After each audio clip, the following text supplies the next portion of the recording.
Oh, hey guys. You just caught me in the middle of building my new Lego NASCAR Camaro. Subscribe to the page and enjoy the interview with William Byron. We got a bunch of good stuff for you to watch, so if this video isn't it for you, click on the page, subscribe, and go check out another video. See you all season long. Skirt. Hey everybody, welcome on back. It's Rubbin is Racing. It's me, it's Spider, it's Liam, and it's Quigs. And we just got through with Las Vegas. We're rolling into Pheonix. We have a special guest that's going to be coming along a little bit later on in this podcast. It's William Byron, the winner in Vegas. And that's it. This podcast is brought to you by NASCAR. NASCAR, the upcoming race is United Rentals Work United 500 at the Pheonix Raceway. You can tune into Fox at 3:30 p.m. Eastern Time on March 12th. Or you can come to Pheonix and meet Spider, Liam, and I at the Quigs is not coming. We have Barstool Carl there. So you can meet us all at the Pheonix Raceway this Sunday. We're also going to be there Saturday for the Xfinity race. Yep. We're going to tear it up. It's the 75th anniversary of NASCAR, so we're going to be doing a bunch of different shit, including the Chicago Street Race, which is going to happen in July 2nd. And that's it.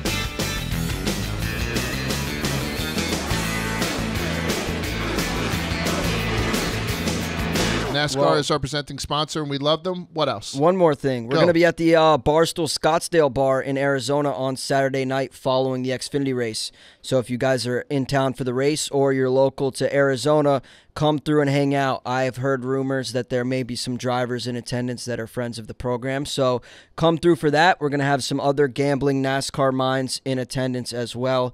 And, of course, the great venue that is Barstool Scottsdale. So come through and join us. And we're familiar with the track. Are you familiar with the bar? I've been to the bar. Yeah, I was lucky enough to be there for the first time for Super Bowl week, and that place was rocking. It was a really cool bar experience. I guess Old Town Scottsdale does it differently than every other bar I've ever been to in the entire world. Apparently, the girls were dressed very liberally, we'll say, and liberal, and the drinks were not conservatively dressed women. The drinks were flowing the same word as well. So yeah, very good time. Great spot. Even if you want to go and watch the race there, it's a sports bar. There's screens all over the place. Grab yourself a bucket of High Noons or your favorite alcoholic beverage, maybe a Pirate Water, and find yourself in front of one of the TVs at Barstool Scottsdale. Find Large and I there Saturday night after the Xfinity race. Weekend and Friday night. Saturday we're going to be at Xfinity. Yep. So you are kind of doing the scheduling on that. You think we roll into Scottsdale? You said Old Town? Old Town is the area, I believe, right? Yeah, I think so. It's called, Old Town Scottsdale. I think we're going to roll in probably around 8 o'clock or so, right? Yeah, around 8 o'clock we'll probably be at the Barstool AZ Scottsdale bar, whatever you want to call it. And we're going with Barstool Carl, who happens to be living out there, I think, for spring training, because he's a big baseball guy. Carl came with us to Pheonix one other time during the playoffs 2 seasons ago when Larson had won.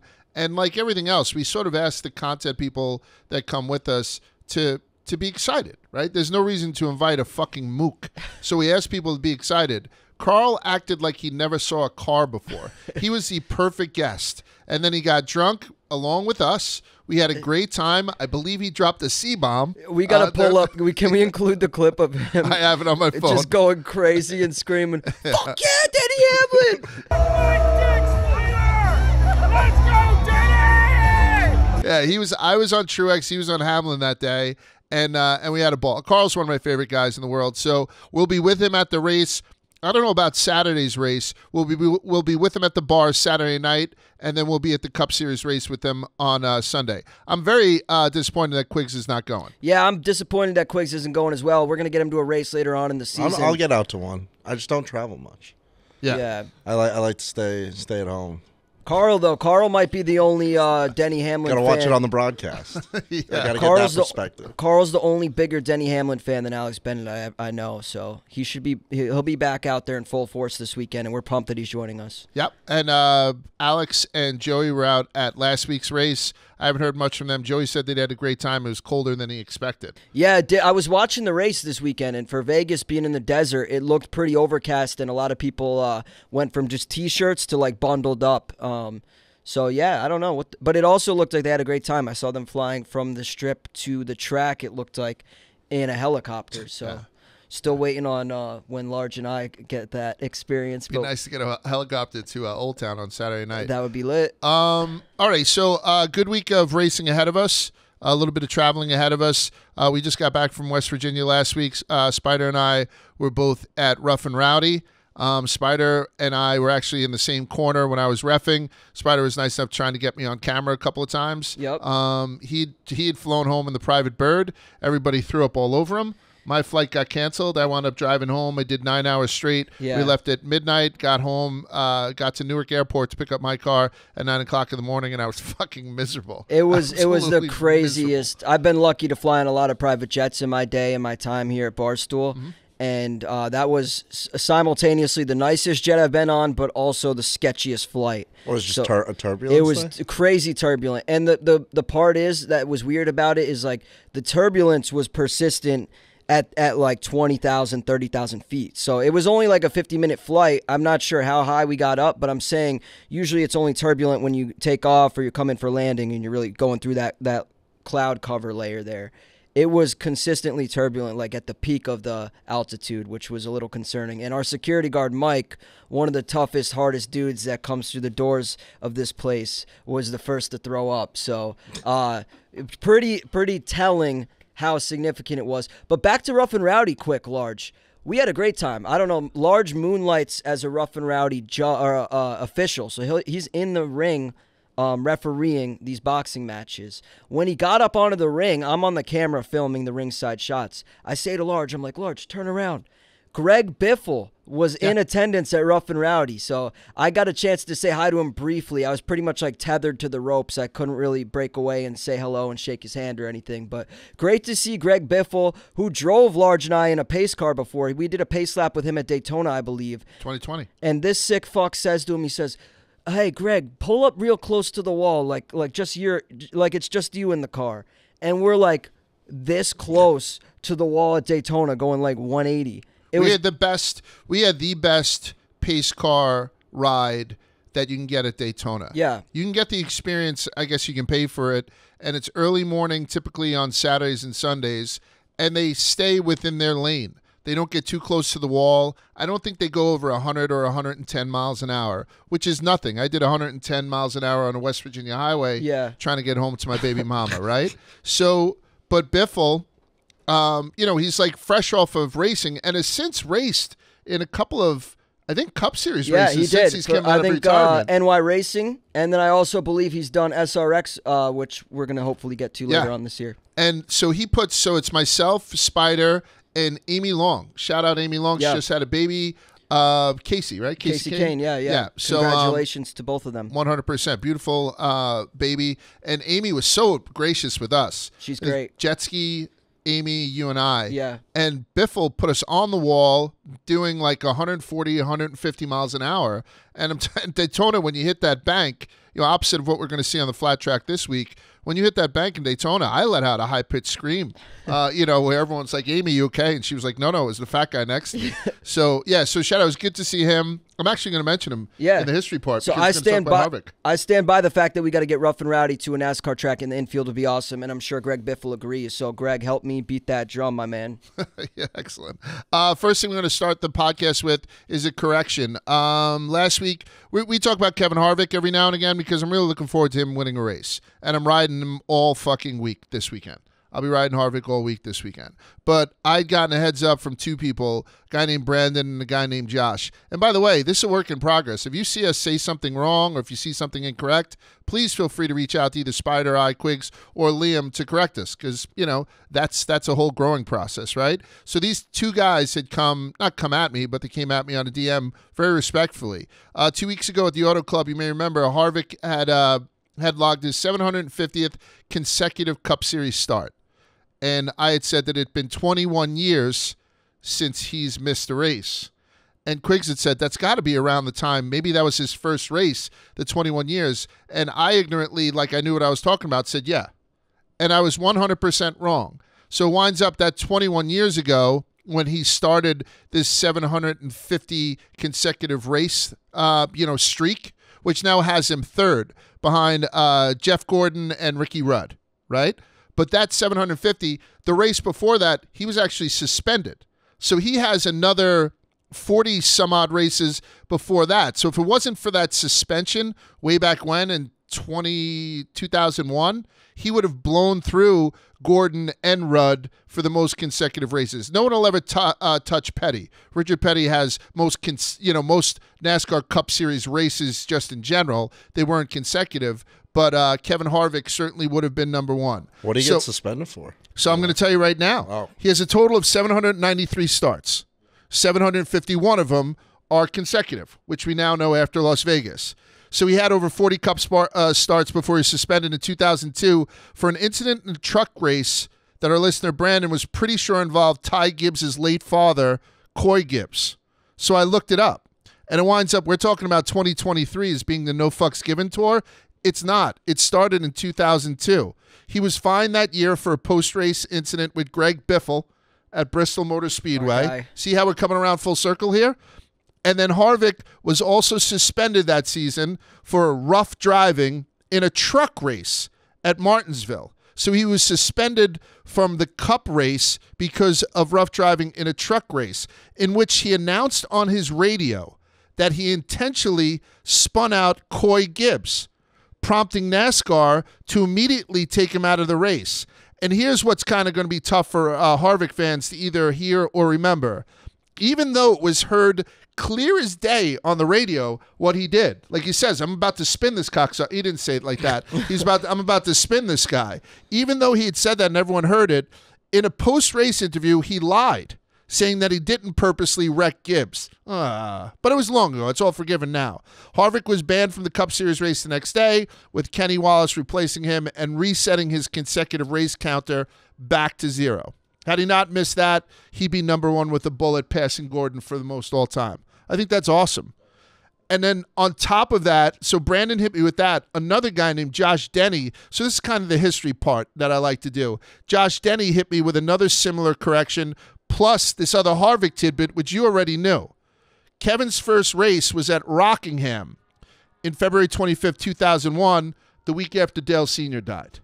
So he jumped into Dale Sr. And I think most people who are NASCAR fans know this, so that's why I was a fucking idiot. The suspension happened in 2002. In 2001, he had to jump into the car after Dale had hit the wall. He filled the seat in the renumbered number 29 Chevrolet. 3 weeks later, which is what you had told me, in Atlanta, Harvick won his first career Winston Cup race in just his third start, narrowly edging Jeff Gordon. And then what did he do? He did a victory lap with the 3-up. Emotional moment for NASCAR. I watched that for the first time just randomly on YouTube and just started crying watching NASCAR highlights. So I very much agree with you. The history of NASCAR, especially for a new fan, is some of the moments are must see. Yeah, so that's why I do it. The history part. I know we all try to do our little parts, but I went up and looked it up too, and seeing Harvick, not in Dale Sr.'s car, obviously, they had a renumbered car, driving backwards on the track, throwing up the out threes the window, yeah, is awesome. Yeah, that's all, and it's what makes this sport. I think this sport one of the greatest sports that you can watch. Anyway, so that's a little history segment. Headlines. This one's very small, but Anheuser-Busch seems to be close with their replacement for Kevin Harvick. Almost every story I have this week is about Kevin Harvick, right? And I thought maybe Kyle Busch, would be in the conversation. And looks like they're going to probably go with Trackhouse and Chastain. They said, I think the quote I saw said that nothing is final or like they're still open. Right. But it does seem like Ross is P1 right now in the lead for the Anheuser-Busch deal. However, I think like you, everyone that's a NASCAR fan and seen the Busch sponsorship has probably thought to themselves, oh, hey, they would be great with Kyle Busch or Kurt Busch. So, yeah, I do think it would be awesome for Kyle Busch. But at the same time, it's like, is this like, I don't know. Kyle Busch, he quote tweeted it and was like, hey, I forget what he said. I got an idea. He said, yeah. But part of me was like, no free ads, Kyle. At least that's the rules in this in this space. So I don't know. And if he's doing that free ad, maybe there's something there. I mean, it obviously makes sense, like Busch with Busch, but at the same time, it's by Busch not sponsor it. They get it 2 cars on the track with Busch on it. Right. He's got Busch on every car he drives. A Bud 8 would be sick again if we had that back on track. That would be nice. Every time I think of Busch, I can't help but think of the 70s and 80s. Well, I think of like and they never shaved. It was like a fucking hair diaper. Honestly, it was hip to hip. You guys wouldn't have survived. Like now, you guys are all spoiled. These Brazilians and all that kind of shit. Back then, man, it was something. Hair else. everywhere. Oh my god, it was unbelievable. What were you saying? I'm sorry. I don't even remember. No, but I'll go to it right now, Spider, because there's a point you made beforehand. Chastain, who we like. Chastain has been very good to the show and whatnot, and the Trackhouse people have been very good to us so far. I think we're going to probably see them again on Sunday. Chastain has been treated as the fair hair son of Trackhouse, right? And we spoke about, Quigs taking Trackhouse to win last week, and some guy had mentioned on it, why would you take Trackhouse when you get so much better odds on just Chastain? And I said, kind of joking around, but you also get Suarez. Yeah. Like talking to him like he's a fucking infant. And then, Suarez beats Chastain 3 times, all 3 races Suarez this year. has been on a tear. Suarez 3 is the top real 10 deal. finishes. Yeah, no, he's the real deal. Listen, this year. when we had him are. early in the season, before the season rather, he came into our office. He told me, he's like, my goal for this season is 5 wins for myself, and I was like, that's pretty ambitious. Yeah. And he's shown speed, immense speed, more speed than his teammate Ross Chastain through 3 weeks. So I'm with you, Large. Way too many people look at Trackhouse and they say that's Ross's team. Sure, Ross was the one that found victory lane more often than Daniel last year, but I think both those guys are closer in skill than a lot of NASCAR fans give them credit for. I agree 100%. And if you're looking at Suarez and Chastain, not being racist, Chastain probably fits the Busch moniker a little bit better. Like all of a sudden, if Suarez was driving the Modelo car and Chastain was driving the Busch car, I would never stop betting those guys. I would just bet the beer cars all fucking day. I like Is that racist? No. Okay, good. What is Anheuser-Busch's Mexican beer? Do they have one? Do they have like Dos Equis or? They gotta have one of those Modelo, Corona, that would be very Dos cool. Equis. Yeah, that'd be fucking awesome. But I also love Ross as a driver, and I think he's great.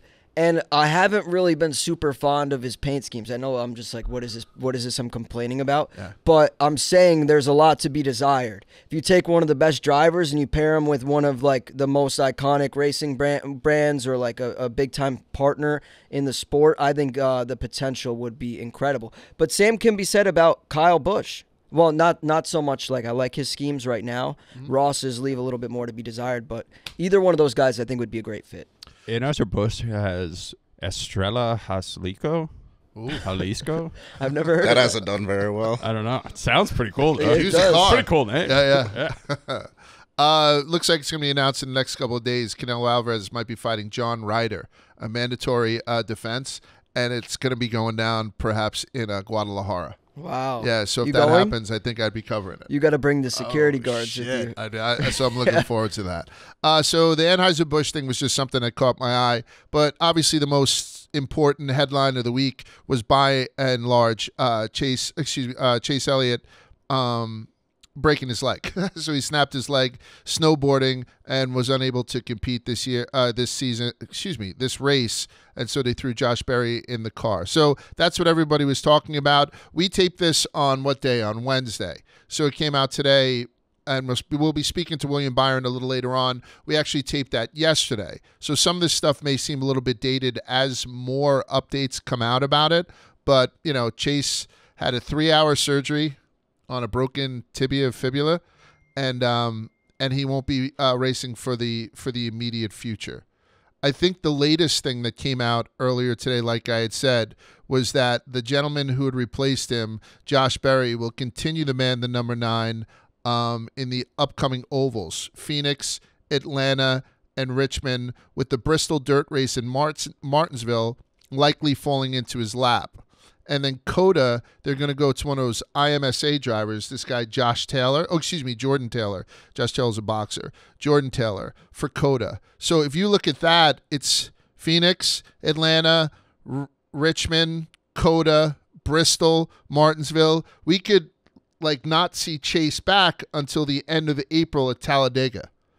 And then at that point, does he just kind of wait until I don't know, but it looks like it's not one of those things where he's going to rub some dirt on it and be back in a month. Yeah, this is absolutely horrible. Obviously, first things first, get well soon, Chase, but we're all hoping for you to get in good health. It sucks. This is NASCAR's 5-time consecutive most popular driver going out with a traumatic injury. So yeah, I don't know. It sucks. It's really horrible. But I'm a little bit more concerned. I'm looking at this. They're saying approximately 6 weeks. I was extremely concerned because the surgery was 3 hours long. I'm not a doctor, but that just seems like that seems. You said that right off the bat. You're like 3 hours long. He only broke his left tibia. I broke my left tibia and fibula. And I broke them each in 2 places each. I crossed my legs on the way down when I was on a skateboard, so I snapped one leg over the other. So I had a bend in my knee, a bend in my ankle, and then another bend, and the bones were popping out. And I missed my whole freshman year of high school. I just made the basketball team, and then I missed it until I came back and I took my fucking finals. So I'm talking 9 months in a cast from the tip of my toes up to my crotch. It was, but this was ages ago because I'm so fucking old. Well, do you think he gets like better surgery than us though? 100%. Yeah, like absolutely. he's 100%. getting stuff that's gonna fix him in 6 weeks. But as much as I say, they might get be well attaching more stuff down there. As much as I say get well soon, I almost kind of no. Hear me out. Also, yes. Hear me out. Hear me out. Large Are you is about like to taking trash him? shots at Chase. I'm a big Chase guy. No, I am Fuck you too. guys I that know. are trying to say I gotta otherwise. clear that up. I'm gonna fuck with Chase on the Byron interview too. It's another guy who's been very, very nice to us. Yeah. He's always spoke to us. He was in the office with Jeff Gordon. We're huge Chase Elliott fans. He gives us access to his pit crew, the whole deal. And he's a generational driver, one of the greatest guys to sit behind the wheel. His dad's got the greatest nickname in sports history. Awesome Bill from Dawsonville is the greatest name in fucking sports history. So nothing but respect for him. But I have to bust his fucking balls. Yeah. All right. Yeah. But what I was going to say before you guys started laughing was like, I almost want to see him take as long, even almost more time than required to make sure he's 100% back. I mean, this is probably a leg that he uses quite a bit to drive. I'm not going to pretend like I know which leg he uses for what. But yeah, I don't know. I think you look at a team like Stewart-Haas Racing, right? They had Ryan Preece on their team last year as a backup driver. He was a full-time backup driver. So sure, he wasn't racing every Sunday, but if something like this came up, he was the guy they had on ice. You look at Hendrick Motorsports on the other hand, who is arguably, the role model, the number one team, who everyone's trying to model their team after. And they kind of seem like, well, obviously this is something that shocks you. I'm not saying you can really prepare for this.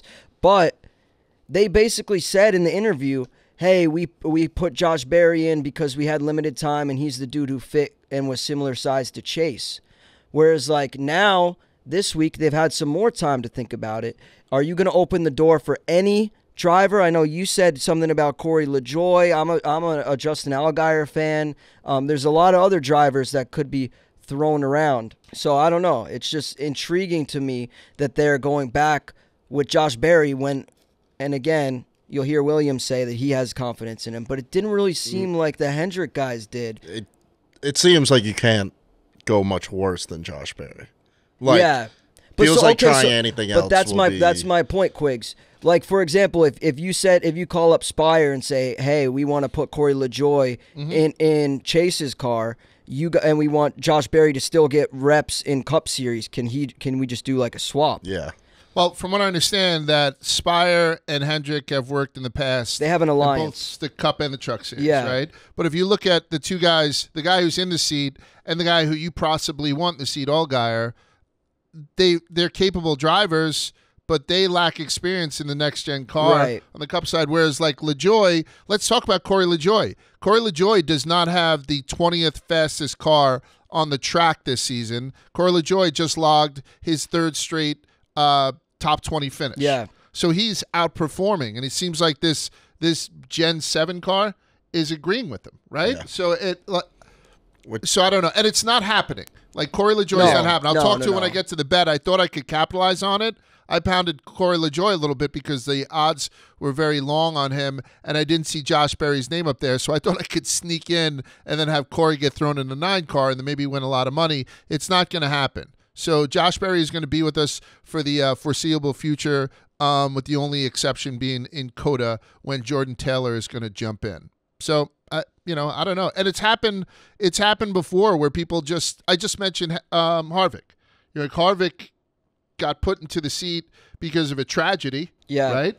Bowman got put in the seat because of Junior being out, and then Noah got put in the seat because of Bowman. And while we're talking about history real quick, back on the Chase Elliott recovery thing, several drivers have come back from broken legs, foot injuries. Kyle Busch, Carson Hocevar, Brett Moffitt, 3 guys quickly to name a few. So, yeah, I have utmost confidence. To answer Quiggs' question, he's getting the best care. Hendrick absolutely has his back in that regard. So I think he will be back, but I just think it's a matter of time, and I think 6 weeks is a little bit ambitious. That's my only thing. So let's say he's out for 2 months, and he comes back and he wins the Cup Series championship. He comes back and wins it all. What a great fucking comeback story that would be, too. That would be. That's what Bush did, yeah. Yeah, exactly. And he's the type of guy that could probably do it, too. Yeah. Let's talk about Vegas. I'll go to the broadcast results first. I watched it on TV. I'm not a huge fan of Danica. I don't know what it is. No, Danica's tough. She's tough to listen to. Yeah. I mean, I don't know if she... I don't know. I wasn't a huge fan of her. But I keep mentioning the market share that these guys have week in and week out, and I say the same thing. The total viewers are down, but they seem to be capturing more share, particularly within the motorsports, universe. And nothing was more apparent than this week. So Fox got just under 4 million viewers for Sunday's NASCAR race. That's down from 4.5 last year, but it got more than the Sunday's F1 opener, which was pretty big, and also got the Sunday's IndyCar opener. And both of those races were also down from last year. I'll say that again. NASCAR beat F1 and beat IndyCar, and all 3, NASCAR, F1, and IndyCar, are all down year over year. So I don't know how to measure that. I don't know how NASCAR feels about it, but if I speak to somebody in one of our trips, that's the exact question I'm going to ask them. Are you okay tailing off from 4.5 million to 4 million, but still tripling the eyes that was on F1 and IndyCar this weekend? Is that a win or a loss? I mean, it seems like a win to me because it's like, I don't know. To me, you're selling your product. If you go to a movie theater, you want people to watch your movie. If you the only pool of people are those that attend the movies. So it's the only people that put on their TV. You can't dictate how many people are watching TV. You can only dictate how many of the people watching TV choose to watch your product. So I think it's a dub. And it might be as simple as them saying, no, large, everyone's doing it on mobile platforms that don't get measured the same way. That probably, there probably is or a it's lot. like they do it here where it's like, we'll have meetings and they'll be like, oh, these podcast numbers are down, but they're down across the entire industry. Yes. It's kind of just like a way to like cover your own like bad things. But I think it is down across the industry. So I didn't have an issue with Danica, large. My issue with Vegas was, what the fuck was that last second caution? Eric Almirola got in the wall for half a second and they threw the yellow so quick. In my opinion, and I quote tweeted the card, mistaken. I don't know, like I had a brain fart. William Byron won the race, but for some reason I just like misremembered and thought that Larson had won it. So in my opinion, Larson did win the race. Like, that was his race. I mean, obviously he didn't. Shout out 3Chi. The caution was crazy, and I disagree with it. I think Larson should have his first win of the season, and it should have came at Vegas this past weekend. All right, well, we'll get to that, right? I mean, I'll get to that first, but let's talk about the actual races. First off, the Kyle Busch parlay was alive. On Friday was alive when he won the Truck Series handily, dominated in the Truck Series, and then all of a sudden it wasn't. Because Saturday's Xfinity race, which again, and Quig's been pounding the table on this, was pretty exciting finish. Yeah. And then he finished 4th in that race. Kyle Busch finished 4th in the Xfinity, and then he finished 14th on Sunday. So that was out. In the Cup race, Logano had the pole. He had a rough day. It was his 20th start at Vegas, and his first did not finish. First guy to be taken out of the race. He was airborne for a sec. I had stopped that on my TV. Logano had a tough day, right? Yep. And you had Logano. Well, yeah. I'll light him up here in a minute. Don't worry. And even one of the announcers, not Danica, said Las Vegas is not wide enough for Joey Logano. But more importantly, it was the 5th career win for Byron. And it was his first at Vegas. And the reason and I had Larson, but the reason why I don't mind it is because the guy had ran well all goddamn day. Like Yeah. Quigs had explained to me, I had misread. You're talking about misremembering. I misread the Barstool Sportsbook saying that you win the first two stages, and Quigs like, no, the first two stages plus the race, which I think you would bet, right? No, I didn't bet. Okay, I thought about betting it for a few races, and then I don't know. It's just such a hard needle to thread, right? But it did hit last. Byron week. did, yeah, so he does deserve a little bit of credit there, right? As does Team Hendricks, because without their most popular driver by far, Chase Elliott, the team still managed to place first, second, and third. Yeah. With Byron, Larson. And Larson took the lead over Denny Hamlin with about 70 laps to go, and he held on to it. It was a very clean race in the third stage. And like Spider said, when Amarola had hit the wall, I think, with 2 laps to go, 2 or 3 laps to go, they threw that caution real quick. And on the restart, Byron had just a better pit crew.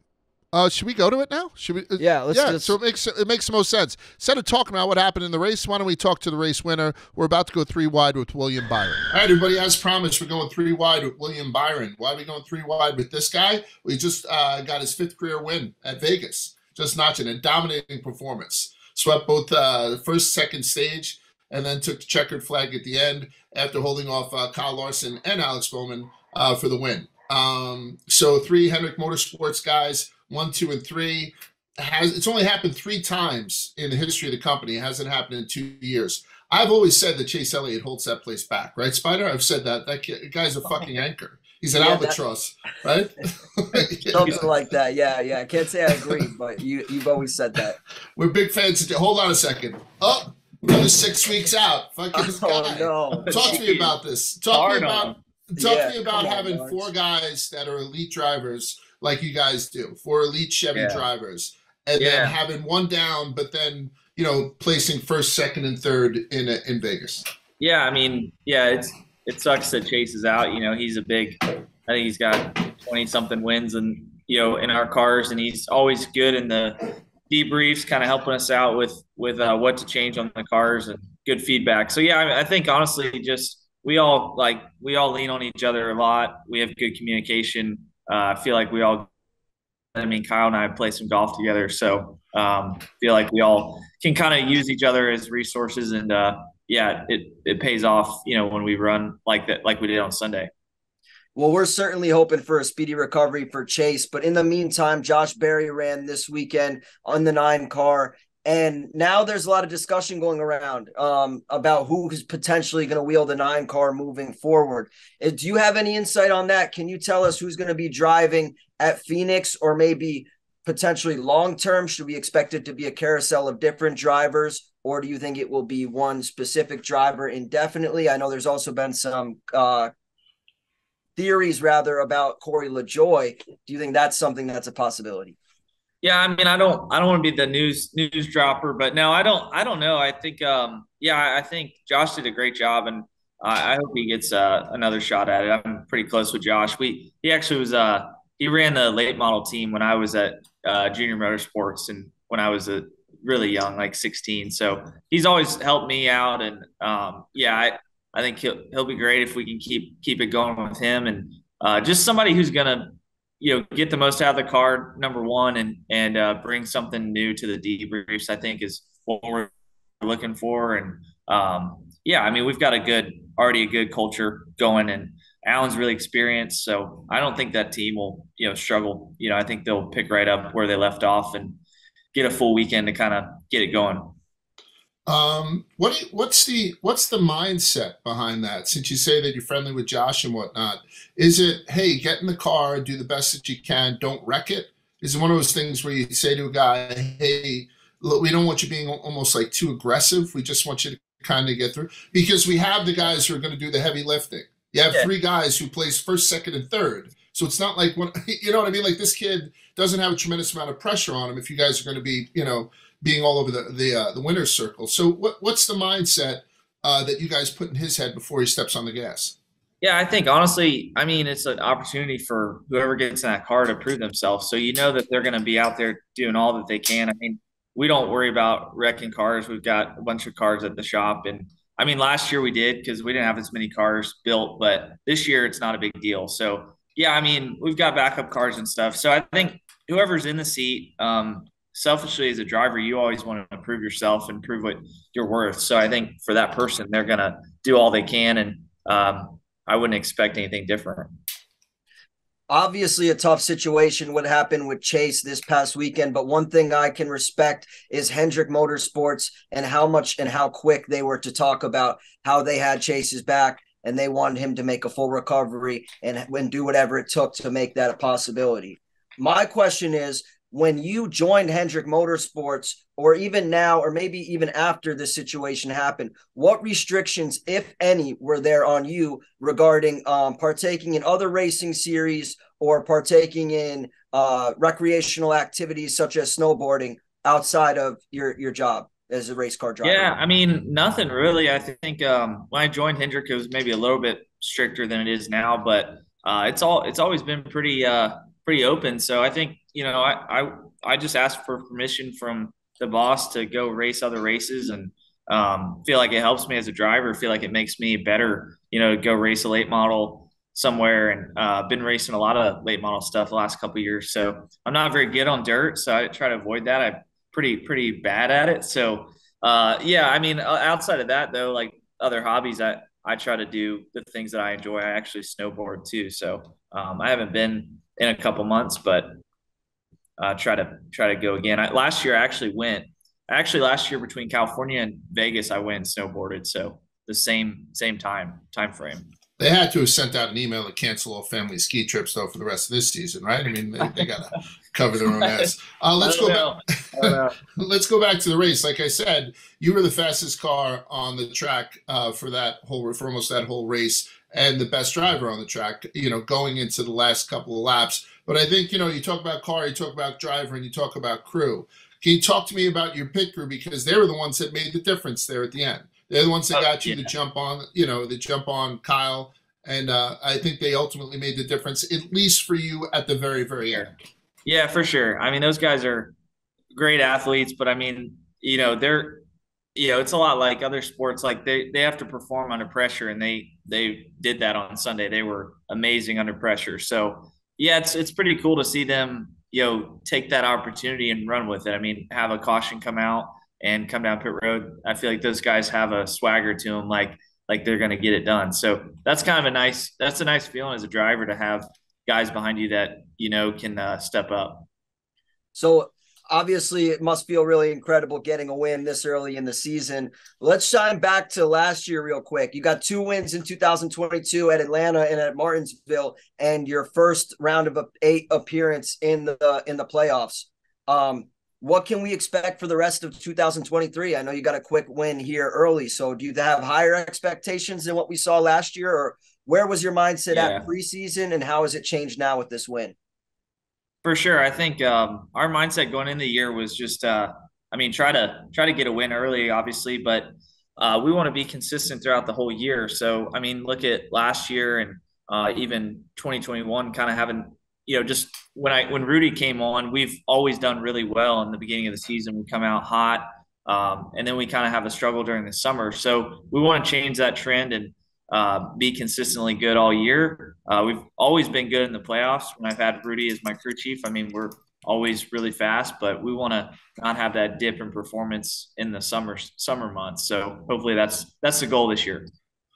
And it's a game of momentum. We had Kyle Busch on last week after his win, and seeing his win at Fontana had gotten us pretty pumped up, so much so that I put in a pretty stupid bet where it parlayed that he was going to sweep the trucks, the Xfinity, and the Cup Series last week, and he let me down incredibly. But it's a huge momentum game, right? So you guys have it now, right? Like, people are afraid of your Chevys. They have to be after last week. So now that you got momentum, how do you keep it going, particularly as we go? By the way, Spider and I are going to Pheonix, so we're hoping to see you there. Please don't ignore us, like you're embarrassed that you know us. But as the 3 of us roll into Pheonix, how do you particularly keep that momentum going? Yeah, I think, Big Mo. I mean, I've always talked about momentum being a big deal. I mean, even when I win a late model race, like that momentum carries into the Cup car a little bit. So yeah, I'm excited. I mean, we're gonna keep it rolling. We're not gonna try to. I mean, we came in this season with a lot of confidence. We had a couple rough races result wise, but I mean, we tried to keep that confidence rolling. So I think we'll go into Phoenix in the future, knowing that we can dominate a race. Phoenix this weekend, and then also the last race of the season, the championship. So you have to tackle it twice in a season. What specifically about Phoenix is unique, and can we expect when we're tuning in and watching this race this Sunday? Yeah, I mean, just the new low downforce package that we're going with. So it's going to be, the car's going to be harder to drive. You might see people spinning out and stuff this weekend. So I think you're going to see some different stuff with how the car handles, and that's going to create some new variables. So yeah, I'm kind of excited to see how that package is and get to work on it, because it's really important, for the end of the year. So we gotta do a little bit better than we did last year at Phoenix. So hopefully get it dialed in. All right, so we're 4 races in, 3 races plus the LA Coliseum into the season, and we have 4 different winners. What's the prediction for you, William? Like, now that there's a little bit of pressure taken off, right? I mean, this is right to grab a win this early in the season. Everyone's saying, "Oh, can they keep it up?" Like you said, you have a little bit of a summer doldrums. Like with this success that you guys had today, what's the expectation going forward, particularly for William Byron? Yeah, I think I mean, I feel like this year we wanted to get back to a multi-win season. So that's always the goal, is to try to get multiple wins. So that'd be nice to get, this weekend. But I think just try to get back to just consistently performing well, even on our bad days. I want our bad days just to be, a 10th place run or, something like that. So we just got to bring up those bad days and get those better. And I mean, hopefully try to be out there in contention for, the points as, throughout the whole year. Perfect. Spider, you got anything else? Yeah, William, have you ever seen the NYC Side Talk video where they say Joe Byron, Joe Byron? Yeah, I've seen it. Yeah, I've gotten a lot of I've gotten that meme a lot. People send it to me. Well, I get there could be worse political memes to be sent your way. So I guess it's not bad. But yeah, there was a hilarious clip. I just had to see if you were familiar. Oh yeah. I think that's all we got for you, William. We appreciate the time, and good luck the rest of the season. All right, so that was William Byron, and a 1-2-3 sweep for Henrik. I'd mentioned that. I think it's they haven't done it in over 2 years, and it's only the 3rd time in the company's history that they were able to do it. By the way, Bubba ran 4th. Bubba had a pretty good weekend. I had him as my long shot, and he wound up running 4th in that. So before we move away to Vegas and move on to Phoenix, let's get the definitive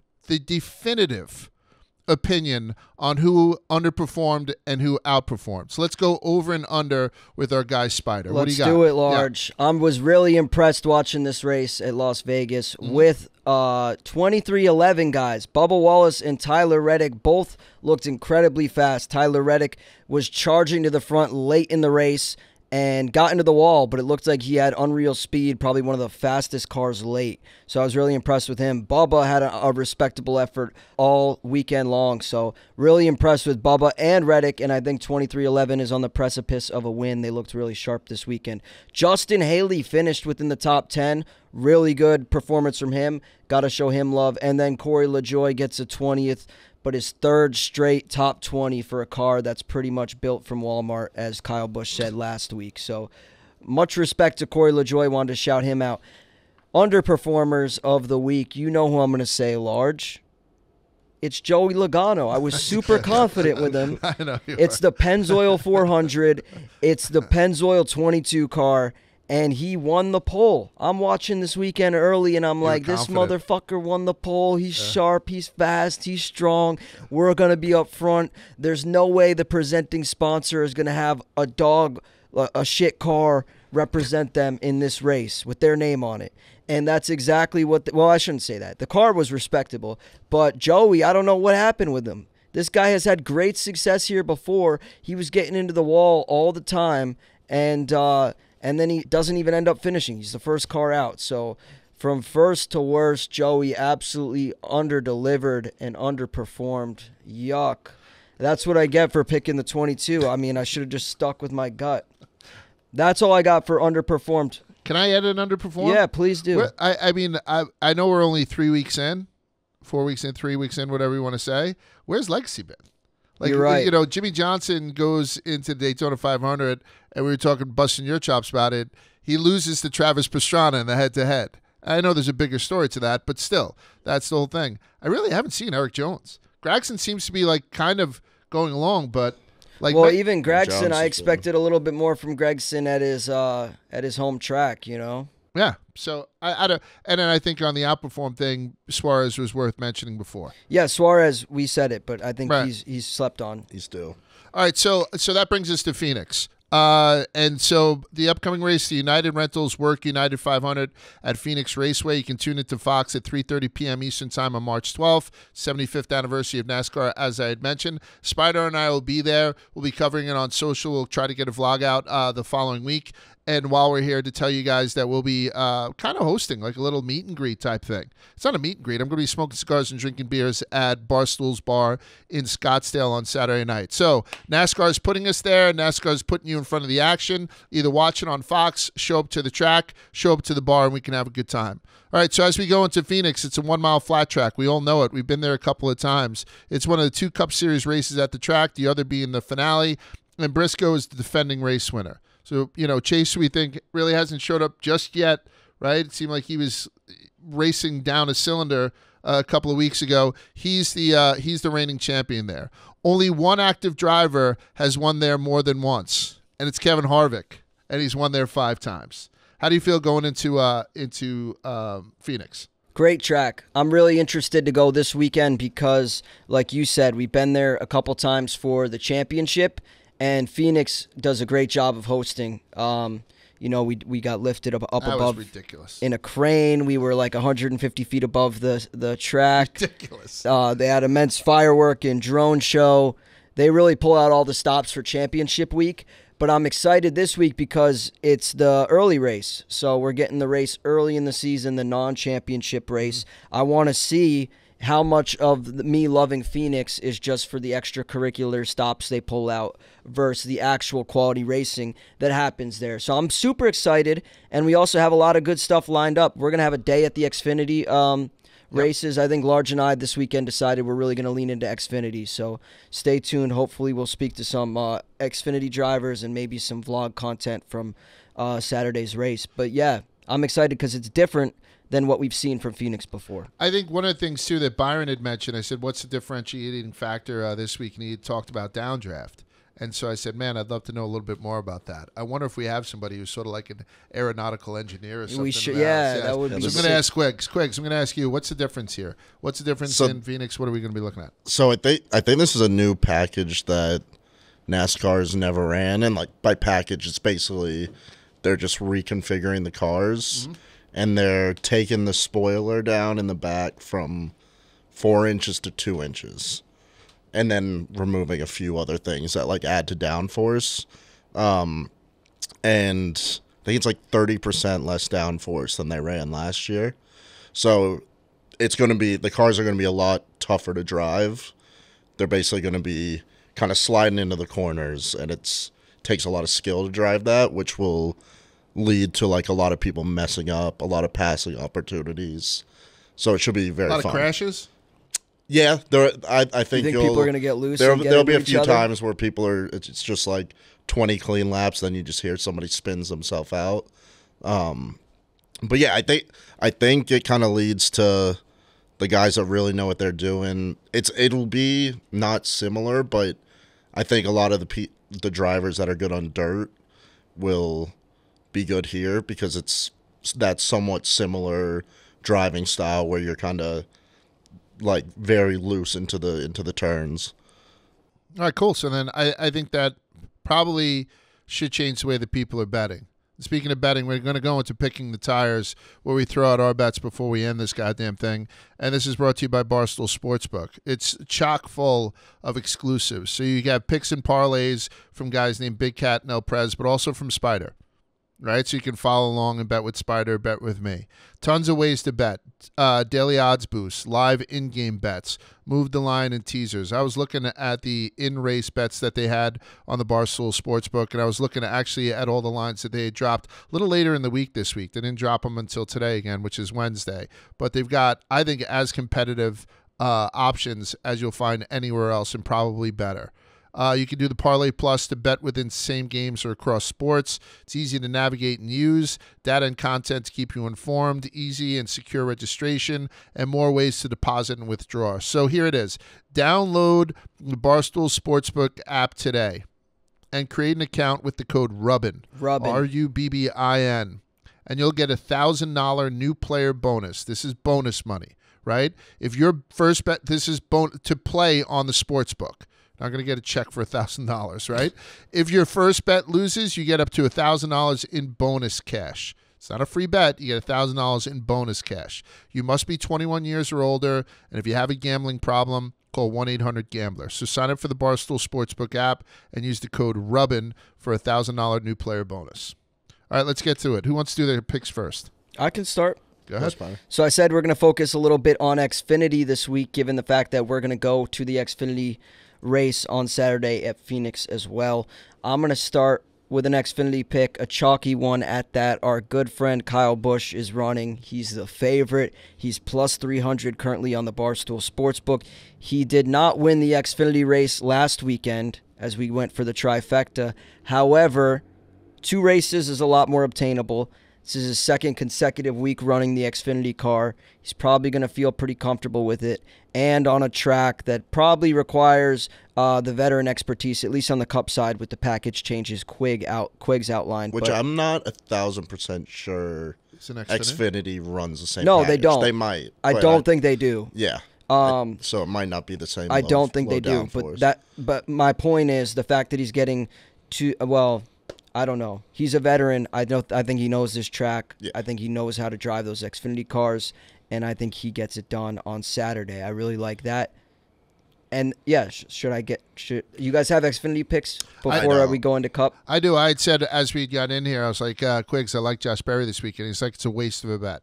He's like, you're throwing money away. I was like, no, I like him on Saturday. He's like, oh, I think I like that bet. Right? Yeah, I thought you were betting him on Sunday. And I was like, I think I made a fart noise when you told me the bet. Yeah, exactly. So, and plus, I think plus 700. Kyle, you're right, is the favorite. But, plus 300 is kind of short odds in a big field like that, especially in a track where people can get loose. Yeah. So I think I'm going to go a little bit deeper, and I'm going to grab Josh Berry at plus 700. I'm also looking at Cole Custer. So it was a toss-up between the two of them. Josh Berry has slightly better odds, so I'm going to take Josh Berry on Saturday at plus 700. But Cole is overdue also. What do you got for the Cup? Cup, I really like Kyle Larson. I said it. I think he pretty much won the race this past weekend. I know that's not how it works. However, I don't know. I think he's going to get it done very soon here. He is, a real threat to win the Cup Series championship this year for a good reason. And I think the first step to getting that done starts with a win early on this season. I thought it was going to come this past weekend. It didn't. I'm going with him this weekend to get it done. He's another kind of chalky pick. He's not the favorite. He's plus 900 right now, 9-1. And who's the favorite this week? It's Joey, 8-1, and then Blaney is 8.5 to 1. Or I don't really like either of those guys.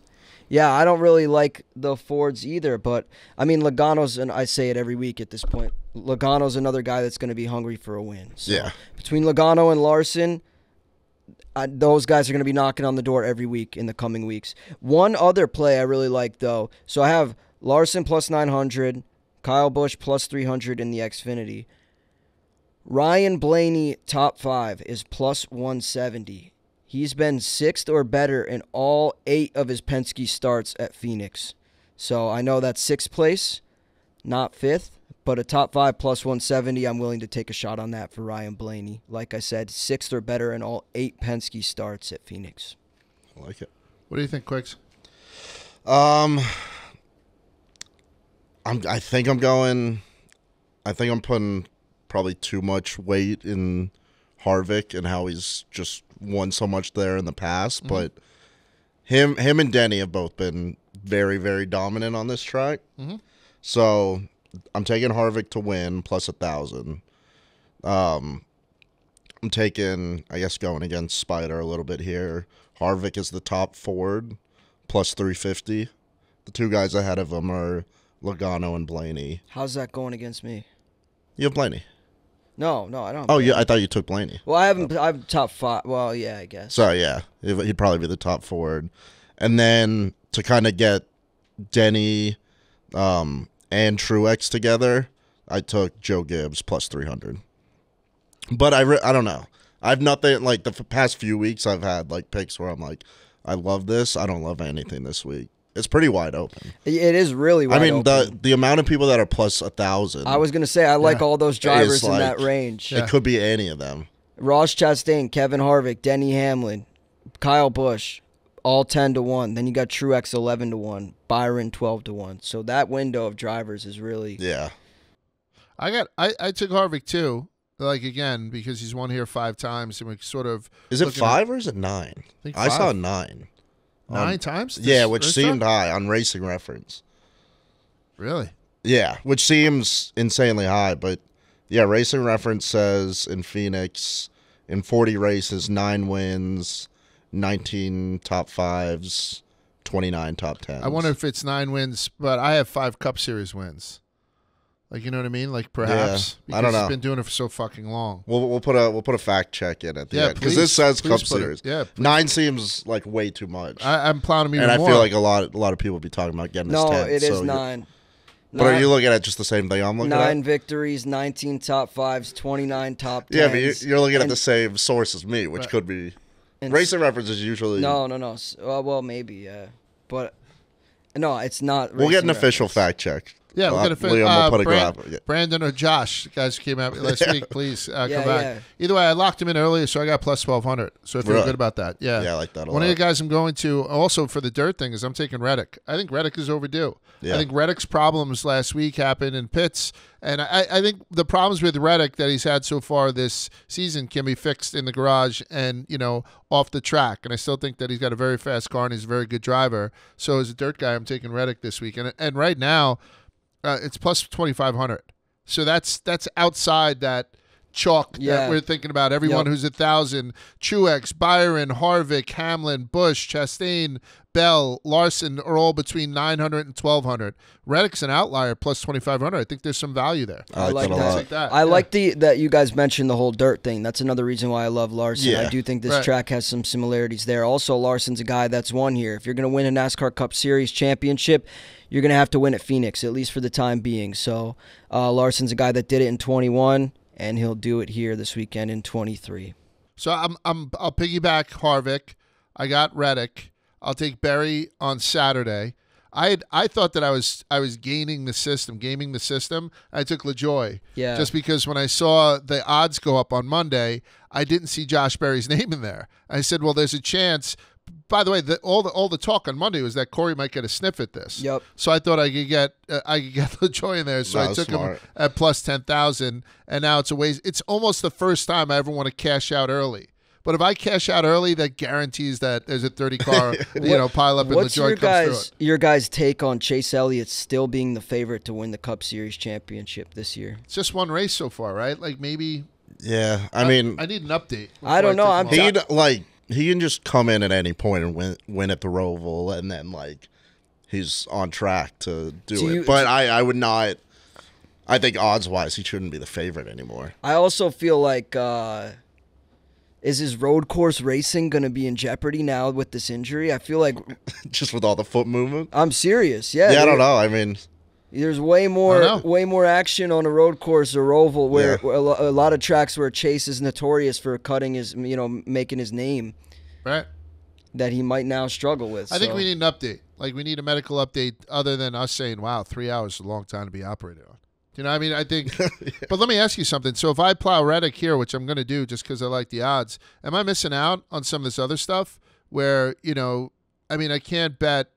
I said I wanted to bet veterans. I told Truex that I wouldn't bet him. So that's one of the reasons why I'm going Harvick also. Yeah. But the head-to-head matchup is Tyler Reddick versus Austin Cindric. But the odds are a little bit freaky on that because that seems like an easy one for me. Yeah. And then even in the manufacturer, Do I grab him also at plus 650 to be the top Toyota? Because you like Hamlin, though, right? Yeah, Hamlin's a beast at this track. And then Right. you got to go up against Truex and Bell. Truex, Bell. Bubba.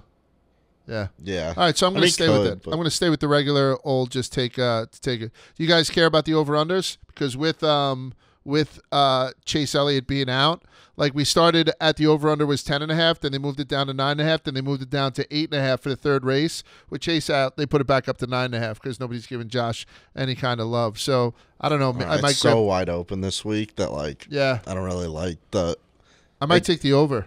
Yeah, I mean you get Over more. what, 9.5? So like over 9.5 is. Minus It's 240. minus 240. You can't get anything. I mean, you can, I but wouldn't over take it. 13.5 is minus 114.